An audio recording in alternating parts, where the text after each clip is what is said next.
voy a ser yo quien los va a estar acompañando en esta terapia multifamiliar. Para los que me conocen, pues bienvenidos a este espacio. Para los que no, mi nombre es Valeria Botero, soy psicóloga de profesión y acompaño a algunos usuarios por terapia individual. ¿Listo? Cualquier duda, cualquier pregunta, cualquier inquietud que vayan teniendo durante la sesión, la pueden realizar por el micrófono. Listo, activan el micrófono, preguntan, o si van a preguntar por el chat, entonces al final de la sesión respondemos las preguntas, dado que como voy a comenzar a proyectar, voy a dejar de ver la reunión y voy a tener acceso únicamente a la presentación. Listo. Entonces, bueno, damos inicio. Me confirman, porfa, si todos ven la pantalla. Si todos están viendo en este momento la presentación. Sí, señora. Bueno, entonces vamos a dar inicio a esta sesión que se denomina cómo gestionar mis emociones, autoconocimiento, validación y asertividad. Listo. Entonces, quisiera empezar haciendo énfasis en que todos nosotros lo único que queremos es ser felices, ¿cierto? Pero la felicidad depende del sentido que cada uno de nosotros le da a la vida. El punto es que hoy en día en la sociedad en la que vivimos, nosotros hemos perdido ese sentido, ¿cierto? Y lo hemos sustituido por sensaciones, como por ejemplo el consumo de alcohol, el consumo de sustancias, equipos electrónicos, relaciones de riesgo. Y esto es destructivo en cuanto sustituye el verdadero sentido de mi vida, ¿sí? Hoy en día nos estamos dando cuenta nosotros los profesionales de la salud mental en consulta que hay personas con este vacío existencial y lo intentan llenar con sensaciones cada vez más fuertes. Y es que hay como una dependencia allí. Sí, es que necesitamos emociones cada vez más intensas para activar los circuitos de motivación. Y estoy segura que como padres me van a decir lo complejo que puede ser actualmente arrancarle la motivación a los jóvenes. ¿Por qué? Porque su cerebro se ha acostumbrado a estímulos cada vez más potentes y solo arrancan cuando reciben emociones de este tipo, emociones fuertes, emociones potentes. Es decir, que estamos en una sociedad en la que se consume tan rápidamente que no logramos ser conscientes de lo que nos consumimos, sea información, sean noticias, sean equipos, sean sustancias, sea comida, nosotros ni nos enteramos de lo que nos consumimos, ¿sí? Entonces, al final, la felicidad no es lo que nos pasa, la felicidad es lo que nosotros hacemos con eso que nos pasa o cómo lo interpretamos. Depende de cómo yo decido ver esa realidad. Y al final, la única manera de ser realmente felices es conectar con el momento presente, porque ese es el momento que únicamente existe. ¿Por qué? Porque el 90% de las cosas que a nosotros nos preocupan ni siquiera llegan a suceder, pero nuestra mente, nuestro cuerpo lo vive como si realmente sucediera, ¿sí? Entonces la felicidad es lograr vivir en el presente de forma sana y equilibrada, superando las heridas del pasado y mirando pues con ilusión ese futuro. Por ejemplo, los que viven enganchados en el pasado, ¿qué hubiera sido si yo hubiera dicho, si yo hubiera hecho, si yo hubiera actuado, si no hubiera hecho? Ese tipo de personas sufren de algunos rasgos de depresión, ¿sí? De algunos síntomas de depresión. Y los que viven preocupados por el futuro, ¿qué va a pasar? ¿Qué voy a hacer? ¿Cómo voy a gestionar? ¿Cómo voy a solucionar? Esas personas sufren de ansiedad. Y aquí están las dos enfermedades del siglo XXI, la ansiedad y la depresión, ¿sí? Y esto es algo muy importante que yo quiero que quede claro el día de hoy. Por ejemplo, si cada uno en casa ve que hay fuego, que la casa se empieza a incendiar, todos nos empezamos a agobiar. Algunos se levantan, otros salen de la casa, otros van por agua, otros llaman a los bomberos, llaman a ambulancias. ¿Por qué? Porque ante una alarma o ante una amenaza, nuestro cerebro en la hipófisis sale una señal de alarma que va de una a las glándulas suprarrenales y da origen a la segregación de una hormona llamada cortisol. Esta hormona es la hormona de la alerta, de la supervivencia, del susto, lo que me permite a mí reaccionar ante una amenaza, ¿sí? Entonces, ¿qué es lo que hace un pico de cortisol en el organismo? Primero, llevar la sangre a los músculos para reaccionar, ¿cierto? Se dilatan también las pupilas, empieza la taquicardia para bombear sangre a todo el cuerpo que lo necesita. En la corteza prefrontal, que es la zona delantera del cerebro, dedicada en una primera parte a resolver problemas, pues sube el flujo de sangre de manera momentánea para que cada uno alcance a ver, por ejemplo, la salida de la casa y no se bloquee.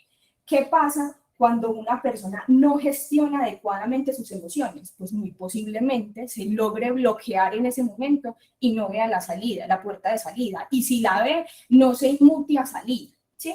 Por eso es tan importante que cada uno se conozca para saber cómo gestionarse en momentos de crisis o en momentos de adversidad. Bueno, digamos que ya ha pasado un año del incendio, que esa amenaza nos generó tanto temor, tanta angustia, nos generó miedo y todo lo que nos haya generado esa situación. Y ya ahora, un año después, comenzamos a recordarla. ¿Qué sucedió? ¿Qué sentimos? ¿Qué hicimos? ¿Cuál fue nuestra reacción? Solamente con recordarla se eleva la misma cantidad de cortisol que cuando esto sucedió hace un año. Mensaje fundamental de esta primera parte que quiero que les quede claro. Mi mente y mi cuerpo no distingue lo que es real de lo que es imaginario y segrega la misma cantidad de sustancia, ¿sí? Entonces, si algo amenazante realmente ocurre, las sustancias en mi cuerpo sirven para la supervivencia, ¿sí? Si realmente se está incendiando este lugar, pues la sustancia en mi cuerpo, el cortisol, sirve para que yo reaccione y pues no me deje quemar acá adentro, sino que por el contrario salga, busque ayuda, busque cómo apagar el incendio, busque cómo salvaguardar mi vida. Pero ¿qué pasa si yo todo el día estoy pensando, mi pareja me va a dejar, mi hijo se va a meter en problemas, no voy a llegar al final del mes con la plata que necesito, estoy muy emproblemado, ¿qué pasa si me quedo sola, si las cosas no salen como yo quiero? Estoy segregando ese mismo cortisol, no estoy haciendo nada al respecto y llegamos a un estado que Marian Rojas, una psiquiatra española que recomiendo mucho, llama intoxicación por cortisol, ¿sí? Y es que estoy inundada de ese cortisol, no estoy haciendo nada y eso no está ayudando a mi supervivencia. Por el contrario, eso está influyendo en mi estado anímico, ¿sí? El cortisol es una hormona cíclica. Por las noches es bajita para que yo pueda dormir, entonces se cambia la segregación del cortisol por otra hormona que se llama melatonina y me permite conciliar el sueño para que yo pueda descansar. Y en la mañana nuevamente aumenta la segregación del cortisol y disminuye la segregación de melatonina. Entonces, con este cortisol yo puedo tolerar todos los estímulos estresores del día. Por ejemplo, que yo abra los ojos y vea todos los estímulos visuales, el color, la forma, el tamaño, y que todos esos estímulos no me hagan entrar en un estado de estrés, no, por el contrario, yo los tolero. Tolero salir a la calle, escuchar el señor de la buseta, el pito, el señor del taxi, el perro, la señora gritando, que yo logre integrar todos estos estímulos y no entrar en un cuadro de estrés es lo que me permite el cortisol, ¿sí? Que yo llegue al trabajo, que pueda responder ante las demandas del trabajo y todos los estímulos estresores del día, el cortisol es el que me permite gestionarlos. Pero ¿qué pasa cuando yo estoy intoxicada por cortisol o intoxicado por cortisol? Empiezan a existir cambios a 3 niveles, a nivel físico, a nivel psicológico y a nivel conductual. A nivel físico, se me empieza a caer el cabello, se me duermen las manos, aparecen los tics, la sudoración, la gastritis, el síndrome del colon irritable, ¿sí? A nivel físico, mi cuerpo empieza a alterarse con ese cortisol en exceso. Y cuando yo estoy intoxicada por cortisol, mi sistema inmune se debilita, por eso es tan sencillo enfermar. Además que esto contribuye a la inflamación, por eso se hacen tan evidentes que las personas cuando tienen picos de estrés su cuerpo tiende a inflamarse, tiende a hincharse, entonces sufren de enfermedades inflamatorias, ¿sí? Porque el organismo está debilitado. Además, por eso también es tan típico cuando estamos en esos picos de estrés, por ejemplo, una gripa, porque las defensas inmediatamente disminuyen por esta segregación extrema de cortisol, ¿sí? A nivel psicológico, lo primero que empieza a ocurrir es que estoy irritada. Todo me pone nervioso, todo me pone de mal genio, todo me angustia. Esta persona que me cae bien ahora no la tolero. Empiezo a estar como en tensión constante con mi entorno, ¿sí? También empiezo a tener alteraciones en la memoria, fallos en la atención, no logro concentrarme, leo y no retengo nada. Alguien me dice algo y es como si no lo escuchara, ¿sí? Fallos también importantísimos en el sueño, lo que les explicaba ahora. Para yo poder dormir necesito niveles bajos de cortisol. Pero ¿qué pasa si yo estoy intoxicada por cortisol? Pues no hay niveles bajos. Entonces me voy a la cama y tengo ideas constantes que me pasan y me pasan por la cabeza, me despierto, si logro conciliar el sueño, más adelante me despierto con sensación angustiante, con pensamientos angustiantes, si logro dormir, me levanto al otro día con sensación de agotamiento, ¿sí? Y finalmente, a nivel conductual, y es que me aíslo, no quiero estar con nadie, no quiero hablar con nadie, y estoy como extraño socialmente, ¿sí? Y acaba lo segundo importante que quiero que les quede claro el día de hoy, y es que todos estos síntomas físicos, psicológicos y conductuales están precedidos por una emoción, ¿cierto? Que la emoción es la que me genera esa segregación de cortisol, pero la emoción siempre va a estar generada por un pensamiento. Entonces, puede que cada uno diga, gestionar las emociones es muy difícil, porque es que yo siempre he actuado de la misma manera, yo siempre he sido igual de impulsivo, yo siempre he sido igual de irascible, yo siempre he actuado de la misma manera. Mi papá y mi mamá actuaban también así, es como un legado familiar, es que a mí me queda muy difícil controlarme. O muchos papás también me van a decir, gestionarle el carácter a este muchacho es muy complicado, llevarlo a la calma es muy complicado, ¿sí? Pero como les decía, toda emoción viene precedida de un pensamiento. Y si yo no puedo educar mis emociones, sí puedo educar mi pensamiento, porque está bien. Yo controlar sentir ira, pues difícilmente lo controlo, ¿cierto? Yo controlar sentir frustración, pues difícilmente lo controlo. Pero lo que sí puedo controlar es mi pensamiento. Y yo cómo empiezo a educar mis pensamientos para que finalmente no desencadenen esa emoción que finalmente va a desencadenar ese comportamiento desadaptativo o disfuncional por el que yo estoy transitando en este momento, ¿sí? ¿Y cómo entonces empezar a educar mis pensamientos? Pues primero que todo, empezando siendo consciente de esos pensamientos, es decir, yo puedo educar esa voz interior para que juegue a mi favor o para que juegue en mi contra. Yo que trabajo tanto con los adolescentes, siempre les digo, obsérvate, escúchate, eso que te dices, te sube, te baja, eso que te dices, te aumenta, te disminuye, te apoya, te hunde, porque esta es una etapa de gran vulnerabilidad. Entonces ese diálogo interno siempre es, eso se te ve mal, estás gorda, estás flaca, estás alta, estás baja, estás negra, estás sola, estás fea. Pero eso no solamente le pasa a los adolescentes, eso también nos pasa mucho en la adultez. Entonces, ese diálogo interno, cada vez que nos comentamos cualquier cosa, eso también tiene un impacto directo en nuestro cuerpo. Entonces, empecemos a comprender en este espacio la unión y la conexión que tiene la mente con el cuerpo, ¿sí? Según la Universidad de Harvard, entre el 60 y el 80% de consultas de medicina general son por emociones tóxicas, como el rencor, la ira, la tristeza. Son emociones mal gestionadas en uno mismo que finalmente se somatizan y generan una enfermedad física. Entonces, si nosotros decimos que la felicidad no es lo que nos pasa, sino cómo interpretamos eso que nos pasa, ¿de qué depende esa interpretación de la realidad? Primero que todo, del sistema de creencias. Mi vida, mi educación, por lo que he pasado, como yo creo que deberían ser las cosas. Y es el énfasis que yo le hago a todos los consultantes. Realmente esas creencias vienen gestadas desde la niñez y la adolescencia, porque es como el sujeto empieza a percibir su realidad, cómo se empieza a vincular con una figura femenina, con una figura masculina y consigo mismo. Y así empieza a desglosar sus vínculos en la adultez y empieza a desglosar sus sistemas de creencias. ¿Qué es lo que cree de sí mismo, del mundo, de las personas? ¿Sí? Entonces, eso es fundamental empezarlo a comprender. ¿Cuáles son mis creencias? Mis creencias son predominantemente limitantes, mis creencias son predominantemente limitadoras. ¿Qué hay en mis creencias? De no merecimiento, de no capacidad, de no posibilidad. ¿Sí?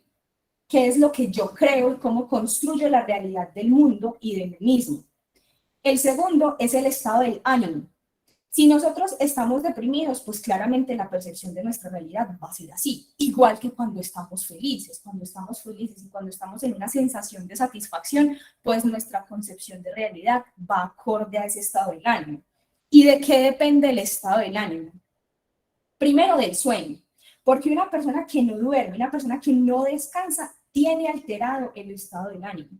Esto es muy importante para nuestros jóvenes papás, que ellos no duermen bien, porque están pegados al celular, porque tienen pensamientos, de pronto ellos también están intoxicados por cortisol y cuando se van a la cama sus pensamientos no paran, realmente no descansan. Si una persona tiene alterado el ciclo del sueño, indudablemente tiene alterado el estado del ánimo.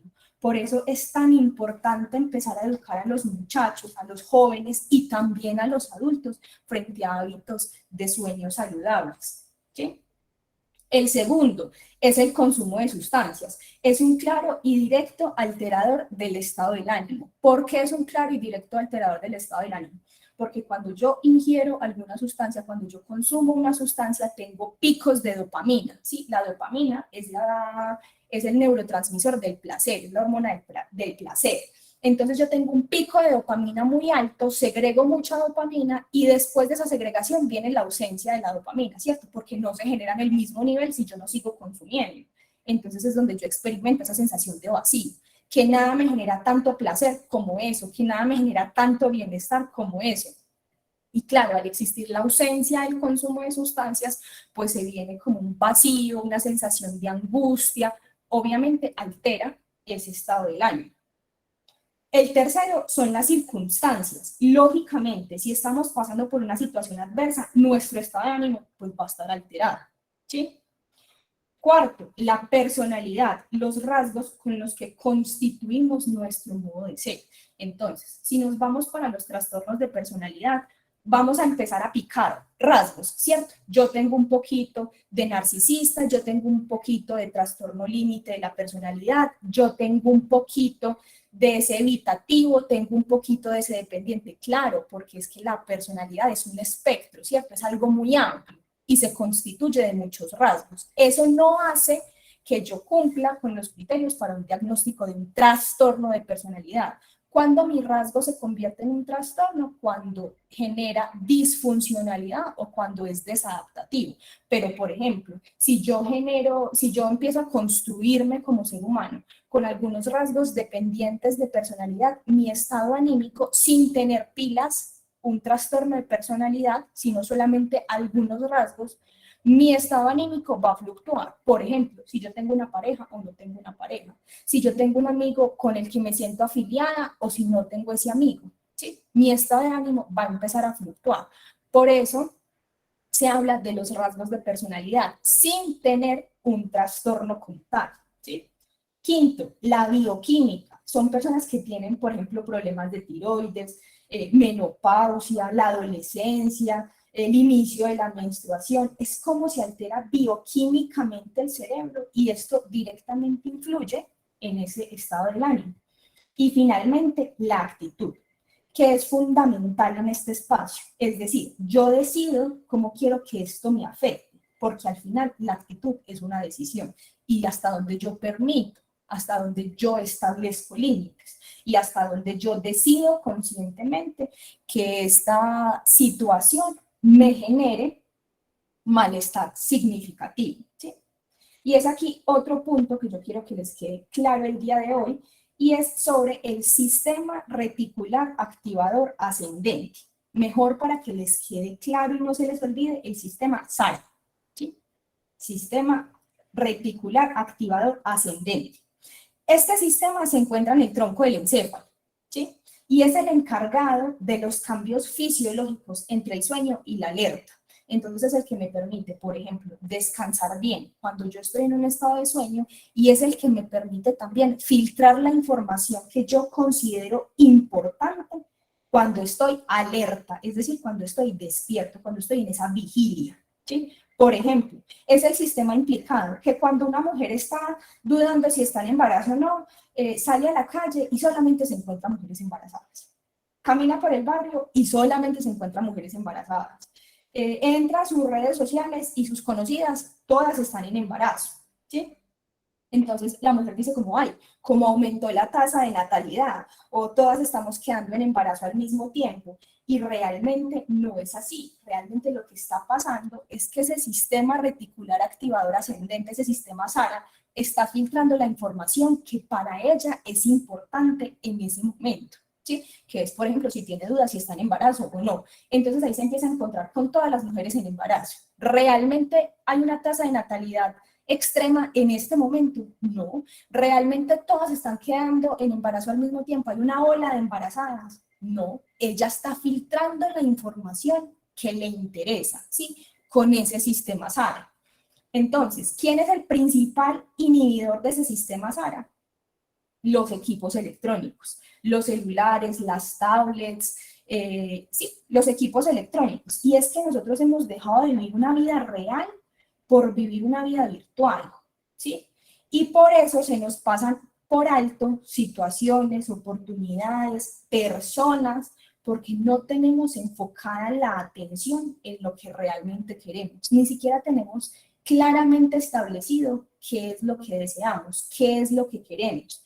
Por eso, otro punto importante es empezar a educar la atención, ¿sí? Atender a las cosas alrededor que son importantes, que son interesantes, hacer como un alto en el día a día y ser conscientes a qué le estoy prestando atención. Realmente le estoy prestando atención a lo que yo quiero que suceda en mi vida, estoy dispuesto a recibir esas oportunidades, o por el contrario, estoy tan intoxicado por cortisol que solamente veo las cosas negativas o las cosas que me agobian, ¿sí? Y esto es muy importante, en especial para los padres de los adolescentes, no mentiras, y en general para todos. Es que esa corteza prefrontal de la que ya habíamos hablado es la zona de la atención, de la concentración, de la resolución de problemas, de la capacidad de voluntad, entre otras muchas cosas. Por ejemplo, acá también se empieza a constituir la personalidad, ¿cierto? Pero bueno, ¿qué pasa cuando un bebé nace? Esta zona es lisa, esta zona del cerebro, esta parte prefrontal, atrásito de la frente, es completamente lisa, completamente lisa. Es decir, ustedes en este momento se imaginan un cerebro con un montón de ranuritas, con un montón de circunvoluciones. Bueno, en el bebé esas circunvoluciones, esas ranuras no están, esta parte es completamente lisa. Entonces, ¿de qué depende que el cerebro de un bebé preste o no preste atención? De tres estímulos: sonido, luz y movimiento. ¿Qué queremos nosotros con este bebé? Pues que el niño sea capaz de prestar atención a lo que realmente es importante, o que se esté quieto, o que coma solo, o que salga de la casa y esté tranquilo, que esté en clase y atienda a esa clase, en fin, que tenga controlada esa corteza prefrontal. Pero ¿qué pasa si yo a este niño a los 18 meses le doy una tablet y le doy el acceso a un celular? ¿Qué es la tablet o qué es un celular? Luz, sonido y movimiento. Entonces, así se inhibe el correcto funcionamiento de esa corteza prefrontal. Entonces, aquí es donde empieza a suceder un fenómeno bien particular en algunos usuarios, y es que, por ejemplo, existe el TDAH, que es el trastorno de déficit de atención e hiperactividad, ¿sí? Por eso los niños solamente se calman frente a una pantalla, porque los equipos tienen la capacidad de distraer y de aliviar eso que cuando el niño se aburre. En su cerebro empiezan a ocurrir cosas muy interesantes, como por ejemplo la creatividad, como por ejemplo la tolerancia a la frustración. Son herramientas y son capacidades que son bien importantes el resto de la vida, tanto en la adolescencia como en la adultez. Entonces, ¿qué pasa cuando un niño se aburre? Pues el niño busca cómo distraerse, ¿cierto? El niño empieza con esa creatividad a buscar juego donde no lo hay, ¿cierto? Y empieza también a esa tolerancia a la frustración. Bueno, ¿qué hago yo cuando no tengo herramientas? ¿Qué hago yo cuando no tengo elementos? Pero ¿qué pasa si mi niño se aburre y yo de inmediato le permito el acceso a una pantalla o a un equipo electrónico? Pues estamos dando ese escape rápido y estamos formando niños con cero tolerancia a la frustración y con cero creatividad. Por eso en este momento los niños a la mínima están irritables, están molestos, no tienen voluntad, no es fácil motivarlos, ¿sí? Entonces, para iniciar el entrenamiento de esa atención, de ese sistema SARA, y estar atentos a lo que realmente nos importa, que nos lleve a nuestros objetivos, es no limitar el uso de teléfonos, no limitar nuestra felicidad al uso de los equipos electrónicos, al uso de teléfono, ¿sí? Entonces, 4 actividades que disparan la segregación de cortisol, que aumentan la segregación de cortisol, es decir, la hormona del estrés, la hormona de la supervivencia. Primero, la cronopatía, la enfermedad del tiempo. Es esa necesidad de tener o querer estar haciendo constantemente cosas, y nos pasa mucho, especialmente con los adultos, y es que buscan estar constantemente ocupados, quieren estar todo el tiempo ocupados, terminan una actividad, empiezan otra, la terminan, empiezan y empiezan, ¿sí? Entonces, esta enfermedad del tiempo es lo que, esta enfermedad del tiempo nos genera también aumento en la segregación de cortisol, sí, ese estrés de estar satisfaciendo constantemente toda demanda exterior. Segundo, el control, esa necesidad de quererlo controlar todo, lo que hablábamos al inicio. El cortisol se segrega cuando una situación pasa y cuando me la imagino también se segrega cortisol. Entonces esa necesidad constante de quererlo controlar todo, pues indudablemente nos va a frustrar y nos va a hacer generar cortisol y segregar más cortisol en el organismo, porque yo no lo puedo controlar realmente todo, ¿sí? El cuarto es el perfeccionismo. El cuarto es el perfeccionismo. Por definición se conoce que el perfeccionista es un eterno insatisfecho. Entonces esto también nos va a generar segregación, aumento en la segregación de cortisol. Y cuarto, la era digital, que era todo lo que yo les venía comentando de los equipos electrónicos. ¿Sí? 4 actividades que disminuyen la segregación de cortisol. Primero, el ejercicio físico. El ejercicio físico indudablemente disminuye la segregación de cortisol. Los segundos son los pensamientos positivos. Lo que hablábamos que cuando pensamos en situaciones angustiantes, nuestro cuerpo lo vive como tal. Bueno, también pasa a la inversa. También cuando yo pienso cosas positivas, empieza a segregar otra sustancia de la que ya vamos a profundizar, que es la oxitocina, ¿sí? Pero adicional a esto, también vamos a tener activado el sistema SARA y vamos a estar atentos a todo eso bueno que nos puede pasar y que ya estamos dispuestos a recibir con esa atención activa, ¿sí? Además, también nos podemos empezar a educar esa voz interior con esos pensamientos positivos, que ese diálogo interno que constantemente realizamos sirva para apoyarnos y no para sabotearnos, ¿sí? El tercero son las personas tóxicas o las personas vitamina. Hay personas que con solo pensar en ellas sube el nivel de cortisol, ¿sí? Sube el nivel de estrés. Empecemos a identificar esas personas. ¿Y cómo vamos a empezar? A establecer límites, a limitar el contacto, a limitar el espacio, ¿sí? Que no solamente con pensarlo me genere la segregación de cortisol.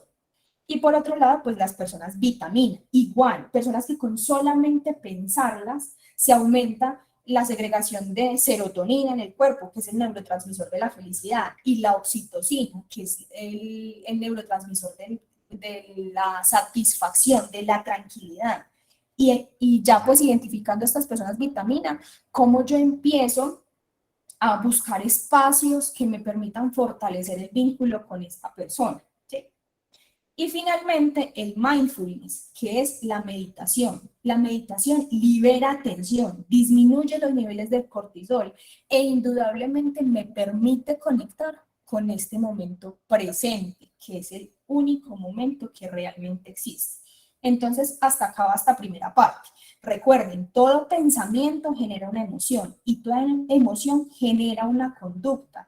Entonces, empezar a entrenar, a transformar nuestro pensamiento, nuestra creencia, nuestro diálogo interno que juegue a nuestro favor, ¿sí? Y por medio de ese pensamiento, como yo empiezo a transformar mi emoción y finalmente mi comportamiento, ¿sí? Otra cosa que yo quiero que les quede clara es que nosotros no somos víctimas, no somos esclavos y no somos resultados de las circunstancias. Nosotros decidimos qué hacer con lo que nos sucede y el conocimiento libera y sana, ¿sí? La otra hormona de la que les venía hablando para el correcto funcionamiento del organismo y nuestra cotidianidad es la oxitocina. Es la hormona también conocida como la hormona de la empatía, ¿sí? Es la hormona contraria al cortisol, porque está demostrado científicamente que entre más cortisol en el cuerpo, menos oxitocina. Y entre más oxitocina, pues menos cortisol, ¿sí? Es muy importante que también nosotros empecemos a reconocer que tenemos incluso la capacidad de decidir sobre la segregación de las hormonas en nuestro cuerpo, porque siendo conscientes nosotros cómo se segregan, pues podemos adquirir hábitos o actividades que me permitan llegar a esos estados a los que yo quiero llegar. La oxitocina, ¿cuándo se libera? Se libera cuando yo tengo o cuando yo establezco un vínculo.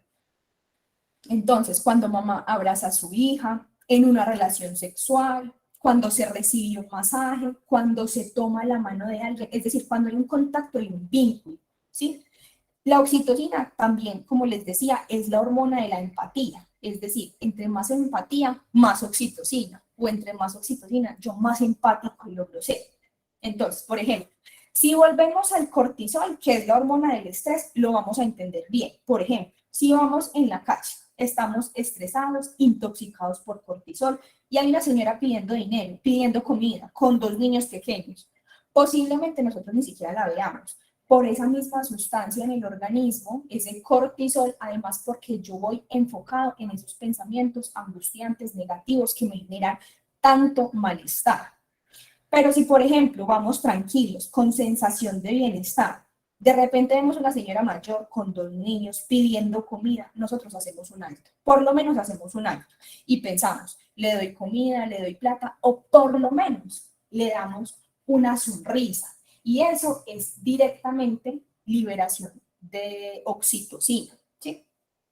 Otra cosa que yo quiero que les quede clara el día de hoy es que si nosotros estamos intoxicados por cortisol, lo último que vamos a hacer es empatizar con el de al lado. Entonces, yo la estoy pasando muy mal en el trabajo, cuando llego a la casa en la noche, lo último que yo voy a hacer es empatizar con mi pareja, ¿sí? Si yo estoy pasando por una situación económica compleja, si yo estoy alerta, estoy enfocado en todo lo que debo, y mi hijo viene a contarme alguna situación que vivió en el día, difícilmente yo empatice con él.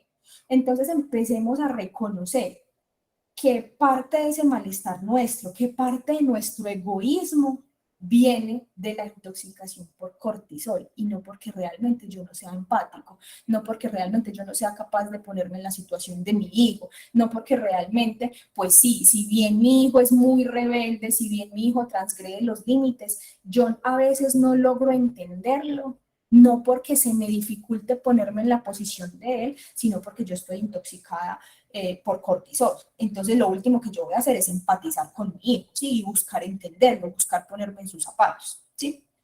Por eso, para empezar el cambio inicialmente, cada uno debemos analizarnos cómo estoy.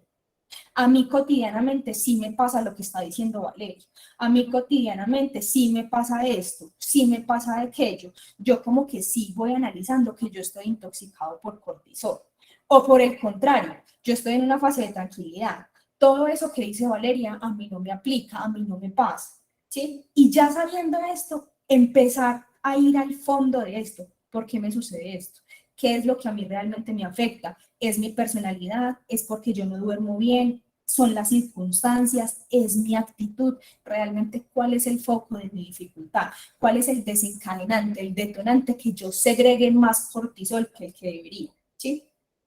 Segundo, ser conscientes de cómo empezar a bajar el cortisol. El deporte, la voz interior, la meditación, lo que nosotros ya habíamos hablado, salir de ese modo alerta, llegar a estados de calma que me permitan conectar con este momento y agradecer por eso, ¿sí? Ahora, ¿cómo segregar oxitocina?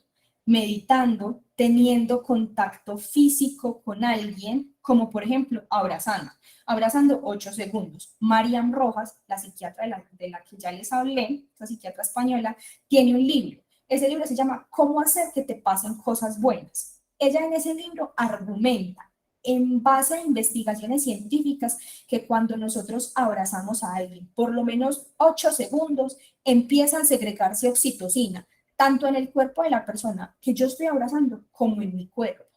Entonces empezar a tener ese contacto físico, ese abrazo que dure más de 8 segundos, porque a muchos nos pasa un abrazo de 2 segundos y ya sentimos que nos invade nuestra burbuja personal. No, 8 segundos dura ese contacto genuino y real para que yo empiece a liberar esa oxitocina, ¿sí? Abrazar a mis mascotas, mirar fijamente a alguien indicándole que yo le estoy escuchando con empatía. Genera oxitocina en esa persona porque se siente comprendida y en mí, porque yo así empiezo a transformar también mi realidad y mi organismo. Reírse, cantar, ¿sí? Algo también bien importante que quiero que les quede claro en esta segunda etapa de la sesión es la importancia que tiene la voluntad, porque gran parte del sufrimiento humano viene generado por el inmediatismo y por el placer, es decir, esa dopamina que yo les explicaba ahorita, que no tiene que estar generada a raíz del consumo, no, por ejemplo, yo quiero unas papas, me las como ya, quiero esto, voy por eso, quiero lo otro, voy por lo otro y tengo todo lo que quiero de manera inmediata. Y aquí es donde se genera el vacío, el sinsentido. De modo tal que podemos empezar a entrenarnos en esa voluntad, absteniéndonos de determinadas cosas. ¿Quiero entrar en redes sociales? No. ¿Quiero responder ya a este mensaje que me genera ansiedad? No. ¿Quiero comerme determinado dulce? No, porque eso es la sensación, lo que hablábamos al inicio, la gratificación instantánea que me genera más adelante malestar y vacío. Pero sí me puedo entrenar en la voluntad, por ejemplo, posponiendo la recompensa. Y a su vez se fortalece la zona prefrontal del cerebro, de la que ya habíamos hablado, que es donde está determinada mi capacidad de voluntad. Por ejemplo, una mujer que se establece la meta de bajar de peso, constantemente debe decir no a las gratificaciones instantáneas, como por ejemplo, ingerir determinado alimento, dormir hasta más tarde porque debe hacer ejercicio, entre otras cosas que debe establecer límites y decir no para que más adelante tenga esa recompensa que quiere y se entrene en esta voluntad. Pero ¿qué pasa si esta mujer no fortalece su voluntad? Pues caerá ante gratificaciones instantáneas que a largo plazo le generarán vacío, malestar, inconformismo. ¿Sí? Pero ¿qué pasa, por ejemplo, si esta mujer sí entrena su voluntad y pospone las gratificaciones instantáneas? Pues no solamente fortalece esa voluntad, sino que más adelante recibe una recompensa que contribuye con su creación y con su construcción de sentido y de bienestar, ¿sí? Entonces, volviendo nuevamente a cómo generar la segregación de oxitocina en el organismo, quiero hacer énfasis en la forma de comunicarnos, porque esto genera un impacto directo en mí y en las personas que me rodean. Por ejemplo, si en mi hogar siempre hay gritos, siempre hay malas palabras, siempre hay luchas, siempre hay discusiones, yo lo único que voy a segregar es cortisol, porque voy a estar todo el tiempo alerta a en qué momento voy a ser atacado o en qué momento me toca atacar, ¿sí? Pero ¿qué pasa si yo empiezo a escuchar con empatía? Y si yo siento que soy escuchado con empatía, pues mis niveles de cortisol indudablemente empiezan a disminuir y empiezo a segregar oxitocina, ¿sí? Por eso, papás, en especial para los papás de los adolescentes y en general para todos, pilas con la comunicación en casa. Por ejemplo, no les digamos a los muchachos, usted es un desorganizado. Usted es un desorganizado. No, digamos, usted tiene la habitación desorganizada. Usted tiene los cuadernos sucios. Tal espacio lo tiene desorganizado, lo tiene sucio, lo tiene cochino. Porque acá es donde se van creando y fortaleciendo esas creencias limitantes que yo les hablaba al principio. Es esa construcción de realidad. Y como yo me empiezo a tragar esa idea entera de que yo soy un desorganizado, no. Yo tengo la habitación desorganizada, ¿sí? Pilas, papás, ¿cómo nos comunicamos con los hijos? Porque esto también genera cortisol, ese estrés de todo el tiempo estar pensando, yo soy insuficiente, yo no soy capaz, yo no soy merecedor, yo no, ¿sí? A raíz de esos comentarios, que los hacemos inconscientes, pero que tienen tanto impacto en la construcción de realidad de nuestros muchachos, ¿sí? Otro tip para segregar oxitocina es el perdón y la gratitud. Entendiendo las heridas del pasado, soltando ese rencor, soltando esa ira, soltando el odio, ¿sí? Que solo ayudan a segregar más cortisol. Ya sabemos que lo que nosotros vivimos no nos define qué significado le damos a eso que vivimos. Así que si esta es la herida que tanto me lastima, si esta persona es la que tanto daño me hizo, ¿para qué sirvió en mi vida? ¿Qué me dejó? Así se inicia el trabajo del perdón y la sensación de bienestar. ¿Sí? ¿Qué sentido le doy yo a esa experiencia que viví? Si me quedo únicamente en el dolor, en el rechazo, en la culpa, o si por el contrario me movilizo al discernimiento. Claro, hay personas, hay situaciones que son maestros desde el dolor, ¿cierto? Entonces, aunque esta situación me duele, aunque esta situación me frustra, pues finalmente, ¿qué me enseña o en qué aporta a mi crecimiento? ¿Sí? Algo que les dije antes que quiero retomar acá, pues ya finalizando, son las personas vitamina y las personas tóxicas, ¿sí? Las personas tóxicas no son solamente esas que son malas. Lo tóxico hace referencia al impacto que tiene esa persona en mi vida, ¿sí? Y es lo que tenemos que empezar a identificar. Marian Rojas, la psiquiatra de la que les he hablado, define las personas tóxicas en dos. Primero está el tóxico universal y segundo está el tóxico individual. El tóxico universal es aquel que ha sufrido mucho en la vida, que ha pasado por situaciones tan adversas y su manera de actuar afecta a todas las personas en su entorno. Lo que yo les decía algunas sesiones atrás, cuando hablábamos de heridas emocionales, hay personas tan heridas que van por el mundo hiriendo a los demás. Esas personas son el tóxico universal. Y el tóxico individual es aquella persona que por alguna razón me afecta únicamente a mí de manera desproporcionada. Y es que sí, hay relaciones que nos aumentan de manera desproporcionada la segregación de cortisol, nos generan malestar, angustia, nos generan ira. Y a esas relaciones debemos empezar a establecer límites, ¿sí? También pilas, cómo nos afecta que pensemos en ellos. Porque poner límites, retirar el contacto, sí, eso contribuye, pero continúa el malestar cuando yo lo estoy pensando. Entonces, ¿hasta qué punto yo le doy poder a esa persona para que me afecte a mí de manera significativa? ¿Sí? Y empezar a determinar, establezco tantos límites en el contacto, establezco tantos límites en el pensamiento, no permito que esa persona transgreda los límites que yo establezco y finalmente busco disminuir los niveles de cortisol que ese vínculo, que esa relación genera en mi vida. Porque, por ejemplo, si es un amigo mío, es tan fácil como nunca más volverle a hablar. Pero ¿qué pasa si es mi jefe? ¿Sí? ¿Qué pasa si es una persona con la que yo tengo que tener constante contacto? Pues entonces, ¿cómo lo empiezo a limitar? Y cómo también empiezo a tomar decisiones y a tomar el control frente a eso que me genera malestar de esa persona, ¿sí? Para empezar a disminuir esos niveles de cortisol. ¿Y quiénes son las personas vitamina? Pues son esas personas que nos generan sensación de bienestar, de calma, es decir, que nos ayudan a segregar oxitocina.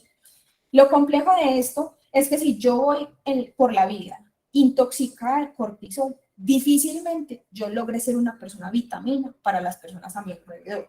Entonces, la meta que quiero que nos tracemos en este espacio es descontaminarnos de cortisol. y enfocarnos en actividades que nos permitan segregar oxitocina, ¿sí? Rodeémonos de personas vitaminas, seamos empáticos, escuchemos con amor, abracemos 8 segundos para liberar oxitocina. Señores, no tengamos miedo a potenciar nuestra corteza prefrontal, que nos permite potencializar esa voluntad. No seamos personas que necesitan una gratificación instantánea, no, seamos personas que posponen la recompensa y sobre todo que están atentos a que esas cosas buenas nos sucedan, que no estamos contaminados por cortisol, mirando todo el tiempo desde el sufrimiento, desde la angustia, sino que por el contrario estamos dispuestos a aprender y a recibir esas cosas buenas. Recuerden, posiblemente no podamos controlar la emoción, pero la emoción no se origina sola, la emoción se origina desde el pensamiento, y mi pensamiento yo sí lo puedo entrenar para que ese diálogo interno juegue a mi favor o juegue en mi contra. ¿Sí?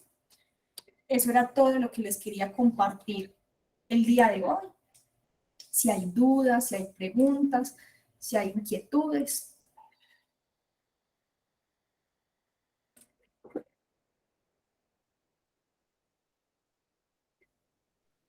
Buenas noches.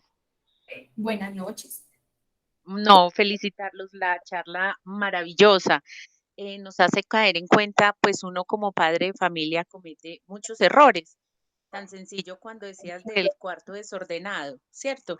Ese, ese momento que uno les echa es que ellos son, usted es el desordenado, es que mire usted es el que está. No, hay que cambiar ese lenguaje para que ellos piensen de otra manera. Lo acabas de decir muy bonito. Podemos manejar el pensamiento y si el pensamiento lo manejamos, pues obviamente las emociones con ellos van a ser muy diferentes. Espectacular, espectacular la charla. Yo creo que a todos nos toca un poquito. Uno como papás, como dije ahorita, comete muchos errores en la manera como les llama ellos la atención. A veces sin querer pelear constantemente con ellos, pero las frases no son las más adecuadas para manejarlos. Correcto, entonces es empezar a ser conscientes de esa comunicación, ¿cierto? Porque finalmente eso les va a permitir generar creencias y arraigarlas más, que se van a ver en la adultez, por ejemplo, la de no merecimiento, la de no capacidad, ¿sí? Entonces, entrenarnos también como papás, qué decimos y la manera como lo decimos, ¿cierto? A veces nosotros queremos como sacarlos de esa zona de confort, llevarlos a la comprensión de lo que están haciendo, de las implicaciones tanto psíquicas como orgánicas, de los riesgos a los que se exponen. Pero, ¿esto qué impacto genera en nuestros muchachos? Me alegra mucho, Ana María, que te haya gustado la sesión del día de hoy, que finalmente haya sido de impacto. No, muchísimas gracias y yo sé que a todos los papás pues nos llegan al corazón y nos dejan un mensaje cada charla que ustedes nos dan. Hoy fue maravilloso y yo creo que como anillo al dedo en estos eventos que ellos están en vacaciones, que ellos tienen más tiempo libre, pues manejar esas palabras que les decimos para acercarnos un poquito más a ellos sin necesidad de alegarles y pelear, no, buscar otra manera. Eso hay que hacerlo con ellos. Siempre van a ser nuestros hijos y hay que estar acompañándolos en todos estos procesos. Muchísimas gracias a todos. Gracias a ti.